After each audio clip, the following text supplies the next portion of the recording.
তাড়াতাড়ি ধরে আবার ম্যাক ম্যাক করতেছে।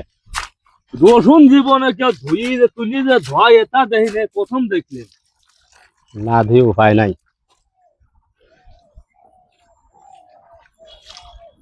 শালার কপাল খারাপ হইলে যা হয় রে, রসুন ইরি ধানের চারার মতন তুলে ধোয়া লাগে। আর কি কব রে, হাত পা একটু লড়াচড়া কাম হর, মেঘ আবার লাগাইছে বৃষ্টি আসবি। তা আমরা তো করতেই কি, ম্যাক লাগালি কি পারবো।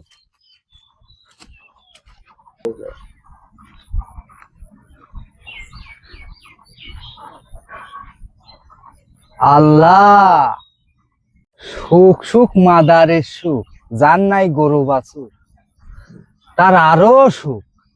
আল্লাহ কি বাছাইনটা বাছাইছে, আমার 1 শতাংশ জমিও নাই। শালা আবার দিছু তুই বলেক গা।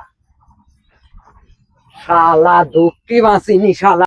এ ধর তো, শালাক যেরকম রসুন খাসলু লয় ওইরকম খাইছি ফেলা মারি। রসুন খাসা হয়ে দে, রসুন খাসা হয়ে দে, রসুন খাসা হয়ে দে। এই আছে আছে চালাক খাইছি, রসুন খাসা হয়ে দে। আল্লাহ আবাদ না শালা টিটকারি দিতে ভাই।